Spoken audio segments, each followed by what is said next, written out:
आज एक ऐसी चोरी की कहानी है जिसे कहते हैं कि डायमंड की चोरी, इस सदी की शायद सबसे बड़ी डायमंड हाइस्ट। एक ऐसी चोरी जिसकी फुल प्रूफ प्लानिंग की गई और इस चोरी का जो मास्टरमाइंड था उसकी तो कहानी कह नहीं क्या। इटली का रहने वाला वो शख्स जब छोटा था और कहते हैं कि बिल्कुल बच्चा 2-4 साल की उम्र होगी, पड़ोस के एक शॉप में गया और वहाँ से कुछ लेकर आना था और वो उस वक्त कई सौ रुपए उस दुकान से चुरा कर ले आए। दुकानदार को थोड़ी नींद आ गई और उसने उसके गले पे हाथ मारा और पैसा ले आया। माँ ने उसे डांटा भी। स्कूल गया तो टीचर के पैसे चुराने लगा, कॉलेज गया तो साथियों के और बाकी लोगों की चीज़ें चुराने लगा और उसे चोरी करना बुरा नहीं लगता था बल्कि मज़ा आता था। फिर पता नहीं क्या हुआ कि वो जब गुजरता था कहीं ज्वेलरी शॉप से तो उसे सोने चांदी हीरे बड़ी अपनी तरफ खींचते थे। तो उसने कहा कि ये पैसे वैसे चुराने का मतलब नहीं है, यही गहने चुराओ।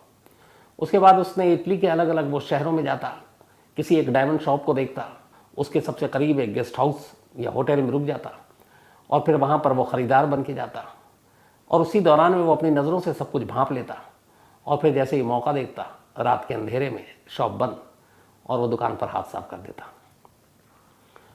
उसके बाद वहाँ से निकल लेता, कभी भी एक शहर में नहीं टिका। और उसकी सबसे बड़ी खासियत यह कि चोरी का जो माल है वो हर जगह यूं ही नहीं बेच देता, बस उसके 2-3 बड़े ख़ास भरोसेमंद लोग थे जो उससे ख़रीदते थे, क्योंकि उसे मालूम था कि चोरी करके तो बच सकते हैं, माल ख़रीदने के बाद पकड़ा जाना आसान है। तो सबसे ज़्यादा वो जो एहतियात बरतता था वो चोरी का माल बेचने की वजह से। धीरे धीरे वो इस खेल में माहिर होता गया और फिर उसे पता चला ऐसे ही चोरी करते करते कि बेल्जियम में डायमंड का बहुत बड़ा कारोबार होता है, अरबों खरबों रुपए का। और वहाँ पर बाकायदा एक डायमंड सेंटर है जिसमें रोज़ अरबों रुपए के हीरे लाए जाते हैं, तराशे हुए, बिना तराशे हुए, बिना कट वाले। इसने सोचा कि कहाँ इधर छोटी मोटी चोरियाँ कर रहा हूँ, चलो बड़ा हाथ मारते हैं। अब ये बेल्जियम पहुँच जाता है। इस शख्स का नाम है लियोनार्डो नोटार बार्टोलो। तो लियोनार्डो इटली का रहने वाला नागरिक अब दुनिया का सबसे बड़ा हाथ मारने के लिए जब इसे सब पता चला डायमंड की चोरी करते करते, इसने कहा बेल्जियम चलते हैं। अब ये बेल्जियम पहुंचा, ये बात है 1998-1999 की। बेल्जियम जाने के बाद पैसे खासे अच्छे खासे चोरी के इसके पास तो थे ही थे। वहाँ पे एक एंटवर्प डायमंड सेंटर है, कहते हैं दुनिया का सबसे मशहूर और जहाँ पर अरबों खरबों रुपए के डायमंड होते हैं। तो एंटवर्प डायमंड सेंटर ये बेल्जियम में है और बहुत ही भीड़ भाड़ वाली जगह पर है। एक पूरी बिल्डिंग है और वहाँ पर डायमंड का कारोबार होता है। दुनिया भर से लोग आते हैं बेशकीमती हीरे लेने बेचने और दिन भर कारोबार होता है। और जब रात को ये बंद होता है तो उसी बिल्डिंग के नीचे बेसमेंट में 2 मंजिल है। उन 2 मंजिला बेसमेंट ज़मीन के अंदर जो 2 मंजिल है वहाँ पे सारे ये डायमंड और उसके साथ गोल्ड ये सब एक तिजोरी में रखे जाते थे। इस बिल्डिंग की खासियत ये थी कि एक तो सीसीटीवी कैमरा, जगह जगह सेंसर अलार्म, यहाँ तक कि एक ऐसा सेंसर कि अगर आप वहाँ गए तो आपके बॉडी के टेम्परेचर और तापमान से भी वो बजने लगेगा, तो सिक्योरिटी अलर्ट हो जाएगी। जो इन्होंने जहाँ पे सारे डायमंड रखते थे उसके बाहर एक बहुत भारी और मोटा लंबा चौड़ा स्टील का एक गेट था। कहते हैं कि इस गेट को इस तरीके से बनाया गया था कि अगर कोई घुस भी जाए चोर और उसको ड्रिल करके काटे तो उस गेट को काटने में 8 घंटे लगेंगे। अब 8 घंटे तक तो कोई काटता नहीं रहेगा, पकड़ा जाएगा। इसके अलावा उस गेट को अगर खोल भी लिया तो फिर अंदर एक और दरवाज़ा है और उसकी एक चाबी है और वो चाबी करीब 1 फुट की है। अच्छा, जो मेन ड्रिल जो स्टील वाला है उसको काटने के अलावा उस पर एक लॉक है जो न्यूमेरिकल नंबर है और उसमें 0 से 99 अलग अलग कोड डाले होते हैं और वो कोड भी बदलता रहता है हर हफ्ते। तो वो कोड है, स्टील का गेट है, अंदर एक दूसरा ताला है, 1 फुट लंबी उसकी चाबी है और जब इन दोनों को आप पार करें और अंदर जाए तो अंदर सेंसर है, कैमरे हैं, अलार्म है। तो ये सारी चीज़ें ये हैं कि फ़ौरन अलर्ट कर दें। अब इतनी सख्ती के बाद कोई इस तिजोरी तक कैसे पहुँचे? इसके अलावा बाहर जो है वो गार्ड है, बंदूकधारी। तो हर तरफ से सख्ती। और सबसे बड़ी बात यह कि इस बिल्डिंग में दाखिल होने वाला कोई भी शख्स, चाहे उस बिल्डिंग में उसकी दुकान हो, दो चीज़ें अलाउड नहीं थी, एक फ़ोन और दूसरा कैमरा, ताकि इस बिल्डिंग के अंदर की कोई भी तस्वीर कोई ना खींच पाए और वो उस वॉल्ट की तिजोरी की, ताकि कोई इसका नक्शा बना ले। तो आप कोई कैमरा और फ़ोन ले ही नहीं जा सकते थे। और 2000 आते आते मोबाइल आ चुका था, तो कैमरा और फ़ोन दोनों आप अलाउड नहीं है, चाहे उस बिल्डिंग के अंदर जो खुद बिजनेसमैन बैठे हुए अपनी अपनी शॉप या दफ्तर खोलकर, उनके लिए भी नहीं। अब ये सारी जानकारी लियोनार्डो वहाँ पर पहुँचने के बाद धीरे धीरे लोगों से घुलता मिलता और अभी तक बाहर से जानकारी हासिल कर रहा है। इस एंटअप डायमंड सेंटर के ठीक बाहर एक कॉफ़ी शॉप था। उस कॉफ़ी शॉप में एक जगह पर एक विंडो है, साइड में आप बैठिए और बैठकर आप उस डायमंड सेंटर को निहारते रहिए। अंदर से बाहर आते हुए लोग, बाहर से अंदर जाते हुए लोग सब दिखेंगे। पूरे दिन लोग बैग में, पॉकेट में ऐसे अपने सारे हीरे लेकर निकलते या हीरे लेकर आते, तो सारी चीज़ें समझ में आती। लेकिन आप बाहर से देख सकते हैं लियोनार्डो इस कैफ़े शॉप में महीनों बैठा रहा। वो जाता है ख़ास वक्त और उसको देखता, दिन में देखता, फिर जब ये डायमंड सेंटर बंद हो जाता तो रात को भी जाकर बैठकर देखता कि रात को क्या हलचल है। कई महीने उसने सिर्फ नज़र रखी। उसके बाद उसे लगा कि अब बिना अंदर दाखिल हुए ये चोरी नहीं हो सकती। अब अंदर के बारे में कोई जानकारी तो है नहीं, न नक्शा है न फोटो है, क्योंकि सब कुछ बैन है। तो उसने कहा अंदर जाना पड़ेगा। अंदर जाने का तरीका क्या है उसने पता किया। उसने कहा कि यहाँ पे एक डायमंड व्यापारी बनकर इस बिल्डिंग के अंदर दाखिल होना होगा और आपको अंदर एक शॉप या ऑफिस लेना होगा। इसने एक छोटा सा ऑफिस इस डायमंड सेंटर के अंदर लिया। ये बात है 2000 की। अपने आप को इटली का एक डायमंड का और डायमंड और दूसरे स्टोन्स का इसने एक बिजनेसमैन बताया और उसके बाद अब वो अंदर दाखिल हो गया। जो ओनर होते हैं, जिनका ऑफिस है या शॉप है, उनके लिए एक सिक्योरिटी पास मिलता है, जो पूरे बिल्डिंग में कहीं भी बेरोक टोक आ जा सकते हैं। लेकिन उनके लिए भी है कि आप फोटो नहीं खींच सकते, आप मोबाइल यूज़ नहीं कर सकते। तो अब लियोनार्डो इस डायमंड सेंटर के अंदर पहुंच चुका था। एक ऑफिस उसके नाम किराया दे रहा है, कुछ उसने डायमंड अंदर में ख़रीदे भी, बाकी जो अंदर शॉप थे इन्वेस्ट किया उसने। धीरे धीरे अब उस शॉप में या उस ऑफिस में आने जाने के दौरान अब पड़ोसी के दुकानदार, बाकी लोगों से, वहाँ आने वालों से उसकी बातचीत शुरू हुई। जो सिक्योरिटी गार्ड है उनसे बातचीत शुरू हुई। वक्त बीतता गया, कार्ड उसके पास था। अब वो उसने ऐसी जान पहचान बना ली कि गेट पे भी उन्हें पता है अगर सिक्योरिटी गार्ड है कि इसका ऑफिस है इस बिल्डिंग में, तो फिर आपकी जान पहचान हो जाती है, तो फिर आपके ऊपर उतना ध्यान भी नहीं देते। तो अब धीरे धीरे उस डायमंड सेंटर के अंदर के बाकी जो ओनर थे या बाकी स्टाफ, वो लियोनार्डो को अब पहचानने लगा। धीरे धीरे अब लियोनार्डो कई बार उस जो ज़मीन के नीचे 2 मंजिल जहाँ पर ये वॉल्ट, ये तिजोरी है, वहाँ तक भी गया। उसने वो तिजोरी भी देखी, स्टील का दरवाज़ा भी देखा, लेकिन उसके देखने भर से कुछ नहीं था। उसने कहा कि यहाँ के सारे नक्शे, क्योंकि ये इतनी बड़ी चोरी थी कि वो अकेला कर नहीं सकता था और अभी तक वो अकेला है, बस उसके दिमाग में ये सारी साजिश चल रही है। तो उसने कहा कि यहाँ के नक्शे और वो सारी चीज़ें बड़ी ज़रूरी हैं। अब सवाल ये है कि कैमरा अलाउड नहीं है, आप मोबाइल ले नहीं जा सकते, तो फिर कैसे? फिर उसने उसका एक तरीका निकाला। उसने मार्केट से एक पेन ख़रीदा, एक पेन कैन, वो पेन जिसमें कैमरा होता है हाई रेजोल्यूशन का। और वो शुरू से ही जब उसने ये ऑफिस ख़रीदा, हर चीज़ उसके जहन में पहले से थी। वो हमेशा शर्ट पहनकर अपने ऑफिस जाया करता इस डायमंड सेंटर में, और शर्ट भी वो जिसके अंदर जेब हो। और पहले दिन से ही जब वो जा रहा था तो उस अपनी पॉकेट में शर्ट के एक पेन रखता था। अब धीरे धीरे वहाँ वो सब कुछ जान पहचान हो गई। उसके बाद इसने कहा कि अब तस्वीर खींचने के लिए सिर्फ एक पेन कैन ही काम आ सकता है। इसके बाद उसने एक कैमरा वाला पेन ख़रीदा। अब उसको पहले दिन शर्ट में वही लगाया, कैमरा ऊपर की तरफ है। चूँकि सारे सिक्योरिटी गार्ड जानते हैं, सब कुछ सभी जानते हैं, और डेली जब आपको देखते हैं आप क्या पहनते हो, ये तो एक ही वेशभूषा, एक ही चीज़, चौंकता कोई नहीं है।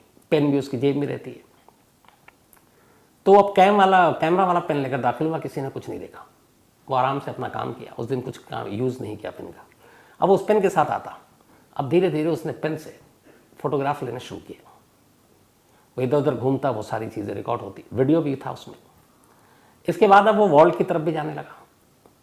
अब लेकिन वॉल्ट में जाने के बाद जितनी आप बहुत देर तक खड़े नहीं हो सकते, तो कैसे वहाँ के सारी चीज़ें ने, तो उसने तस्वीरें तो ले ली। फिर उसे पता चला कि इसका एक कोड है दरवाजे का, जो 0 से 99 के बीच में 4 डिजिट का एक कोड है, लेकिन वो कोड क्या है पता नहीं, और उस कोड से ही वो दरवाज़ा खुलता है पहला, और अगर उसके साथ छेड़छाड़ हुआ, गलत कोड डाला, तो फिर अलार्म सेंसर सब बच जाएगा, सब चौकन्ने, फिर तो सीधे गोली भी पड़ सकती है। तब ये घूम रहा है, लेकिन कोड जो है वो वहाँ का जो मेन सिक्योरिटी इंचार्ज है, जब भी किसी को ज़रूरत होती है अंदर जाने के लिए, किसी शॉपकीपर को, किसी को, वही खोलता है। अब वो जब खोलता है तो वो दिखता नहीं है, इसे पेन में रिकॉर्ड नहीं होता है। तो ये बड़ा परेशान कि सब कुछ तो हो गया, कोड का क्या करें। फिर इसने एक तरीका अपनाया। शाम को अक्सर जब सारे लोग चले जाते और धीरे धीरे अंधेरा होने लगता, बत्तियां बुझा दी जाती, सेंसर सारे बस और अलार्म ऑन रहते, तो ऐसे वक्त में उसने एक चीज़ देखी कि उस गेट के सामने एक ऐसी जगह है जहाँ पर कई होता है ऐसे रूफ टाइप चीज़ें, तो वहाँ एक स्पेस था जिसके ऊपर उस पेन को रखा जा सकता है, और वहाँ से उस एंगल से अगर कोई वो दबाता है नंबर कोड, तो वो नंबर दिख सकता है। एक रोज़ मौका पाती ही उसने देखा कोई नहीं, और उसने पेन को ऊपर रख दिया और रखकर चला गया। नेक्स्ट डे आया, आने के बाद फिर थोड़ा लेट हुआ ताकि अंधेरा हो जाए। उसने पेन उठाया, वापस गया, कोड उस पेन में कैद हो चुका था जो सिक्योरिटी गार्ड ने डाला था। अब ये भी हो गया। अब धीरे धीरे उसे उसके बारे में सब कुछ पता चल गया, कौन सा है, कहाँ पर है। अब उसे लगा कि इस काम में बाकी लोगों को शामिल करना चाहिए। इसके बाद ऐसे लोगों की इसने तलाश शुरू की। 4 लोग इसे मिले, और चारों अलग अलग फील्ड के माहिर। उन चारों को इसने अपनी पूरी प्लानिंग बताई, और चारों इस काम को करने के लिए राजी हो गए। ये जो 4 लोग थे, इन चारों के इसने कोड नेम रखे थे। आपको याद होगा मनी हिस्ट जैसे शहर के नाम पर रखा था, तो इसमें भी इसने हर एक के अलग अलग नाम रखे थे। और वो नाम कुछ ऐसे थे कि एक का नाम था मॉन्स्टर, एक का नाम था स्पीडी। स्पीडी वो शख्स था जो इलेक्ट्रीशियन भी था और ऐसी चीज़ों को अलार्म वलार्म इन सबको डिसअलार्म करने में माहिर था, और बहुत तेज़ी से, इसलिए इसका नाम रखा था इसने स्पीडी। द मॉन्स्टर ये काफ़ी हेवी था, मतलब कद काठी से भी मजबूत था, और ड्राइविंग भी बड़ी अच्छी आती थी, भाग सकता था, और ये ताले वाले का भी ये थोड़ा एक्सपर्ट था, ऑलराउंडर था। एक था द जीनियस। जीनियस का काम था खासतौर पर, एक तो अलार्म वाला हो गया था स्पीडी, सेंसर को खराब करना या रोकना, तो तीसरा जीनियस, और चौथा था द किंग ऑफ की, चाबियों का राजा। ये सबसे ओल्ड मैन था, मतलब इसकी उम्र होगी करीब 60 साल। दुनिया का कहते हैं कि कोई भी ऐसा ताला नहीं जो किंग ऑफ की नहीं खोल सकता। तो ये चारों अपने अपने काम के महारथी, और इन चारों को उसने कहा कि शायद दुनिया की सबसे बड़ी चोरी होगी, कामयाब हो गए तो 7 पुश्ते हमारी बैठ कर खाएंगे, लेकिन हमें काबिल लोग चाहिए। इन चारों को उसने सिलेक्ट किया। अब ये 4 और लियोनार्डो 5। अब इनको चाहिए था एक और लोकल शख्स जिसकी शहर के अंदर एक तिजोरी का शॉप हो। ढूंढना शुरू किया गया। एक लालची मिला, और उसके पास सारी तिजोरियां थी। उसने उसको भी अपने इस काम में शामिल किया, लेकिन ये नहीं बताया कि काम करना कब है। अब इसके बाद जो उसके पेन में सारी तिजोरी की तस्वीरें और वीडियो कैद हुई थी, वो सारी चीज़ें उसने उनको दिखाया, उस तिजोरी एक्सपर्ट्स को। उसके बाद उसका एक रिप्लिका, एक बिल्कुल हूबहू वैसी ही एक तिजोरी तैयार हुई, विशालकाय स्टील की, एक बड़े से गोदाम के अंदर वो तैयार किया गया उसी वीडियो और तस्वीरों के जरिए। एक रोज़ जब लियोनार्डो पहली बार पहुंचा उस तिजोरी को देखने, तो चौंक उठा। उसे लगा कि वो सचमुच उस रियल तिजोरी के पास खड़ा है। अब उसमें यह हुआ कि सारे नंबर लगाए गए, वैसे ही कि आध घंटे से पहले वो ड्रिल से कटेगी नहीं। अब इन चारों महारथियों को कहा गया कि तुम इस तिजोरी के साथ खेलो, और अब आगे का काम तुम्हें ऐसे ही करना है। तो यहाँ पे इनको टाइम दिया जाता था कि कितने टाइम में तुम खोलोगे, तोड़ोगे, सेंसर को तुम बेकार करोगे, अलार्म को तुम रोकोगे, और ये सारी चीज़ें उस जगह पे फिट की गई। मतलब हूबहू वैसी ही सारी चीज़ें तैयार कर ली गई, बिल्कुल रियल सेट टाइप। सब कुछ हो गया। कई बार इन लोगों ने रेकी कर ली। इन सारी चीज़ों में 3 साल बीत गए। लियोनार्डो ने इन 3 सालों में कुछ नहीं किया। इन्वेस्ट किया, उसी डायमंड सेंटर में अपनी एक ऑफिस ली, और बस उस तिजोरी और उन जगहों के बारे में सारी जानकारी इकट्ठा करता रहा। 3 साल बीत गए, सारी तैयारियां पूरी हो गई। अब इसके बाद बारी थी इस चोरी की, दुनिया की सबसे बड़ी डायमंड की चोरी की। यहाँ पे ज़्यादातर जो सिक्योरिटी गार्ड और वो थे इस बेल्जियम के, उसमें यहूदी लोग ज़्यादा थे। उनकी ख़ास एक प्रेयर और बाकी चीज़ों का टाइम होता था रात के वक्त, और सैटरडे संडे बहुत ही कम गार्ड होते। उसकी वजह थी इस पूरी बिल्डिंग में सिक्योरिटी सिस्टम इतनी ज़बरदस्त थी, अलार्म हो, सेंसर हो, तिजोरी का गेट इतना कि कोई खोलने का सवाल ही नहीं है। तो सब बेपरवाह, मतलब बेफिक्र थे कि यहाँ कभी कोई चोरी नहीं होगी। तो सैटरडे की रात चुनी गई। उस वक्त ख़ास ये जो कुछ यहूदी जो गार्ड वहाँ पे ड्यूटी पे होते थे, उनकी एक ख़ास रूटीन थी कुछ अपना धार्मिक वो करने की।